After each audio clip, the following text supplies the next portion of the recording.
उपाध्यक्ष महोदय, मेरे विचार से इस तरह का बिल सरकार को नहीं लाना चाहिए था। मैं यह भी कहना चाहता हूं कि इस तरह का बिल, इस तरह का विधेयक इस सरकार को लाने का कोई अधिकार भी नहीं है। यह जो बिल लाया गया है उससे सरकार को आय होगी। सरकार की तरफ से यह कहना भी बहुत आवश्यक है कि कितने लोगों पर यह टैक्स लगेगा। यह तो हो सकता है कि ठीक ठीक संख्या वे ना बता सकें, लेकिन कुछ संख्या तो इनको देनी ही चाहिए। वित्त मंत्री महोदय को इसके साथ साथ यह भी कहना चाहिए था कि इससे कितनी आय होगी। जो आय इस बिल से होगी वह किस मद में खर्च होगी।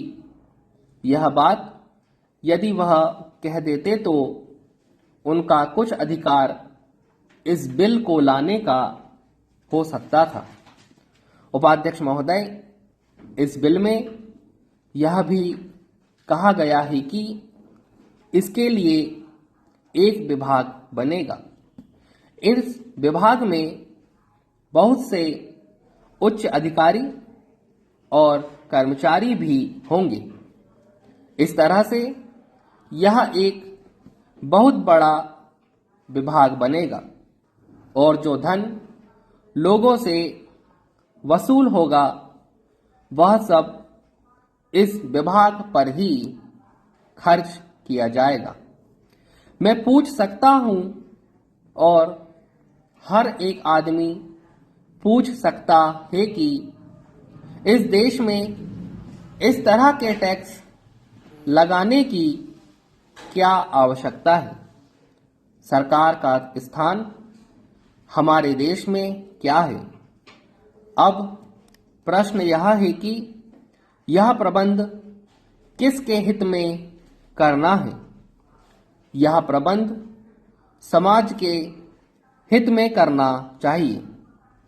अभी तक जो प्रबंध चल रहा है उससे तो ऐसा मालूम होता है कि यह प्रबंध वे अपने हित में कर रहे हैं। मेरे कहने का अर्थ यह है कि कम से कम यह तो पक्का हो जाना चाहिए कि कितनी आय होगी और किस मद में खर्च होगी।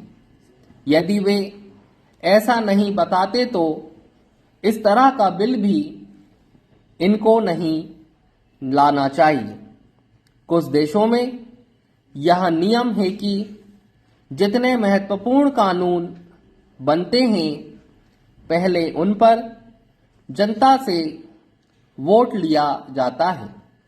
मैं दावे के साथ यह कह सकता हूं कि यदि इस बिल पर लोगों से वोट मांगा जाए और इस तरह के लोगों से पूछा जाए तो शायद 10 आदमी भी इसके पक्ष में वोट नहीं देंगे।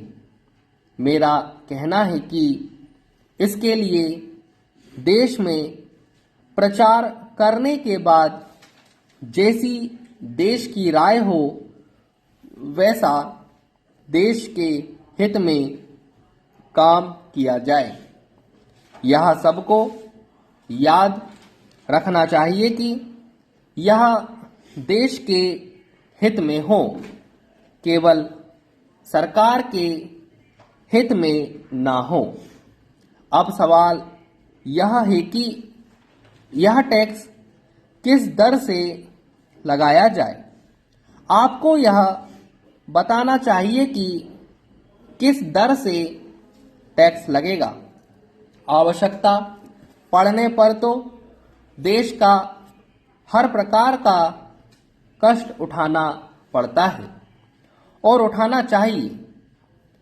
बिना आवश्यकता के कष्ट उठाना या देश को कष्ट देने का क्या अर्थ होता है। मुझे आशा है कि वित्त मंत्री जी इन सब बातों पर विशेष ध्यान देंगे और इस बिल पर फिर विचार करेंगे।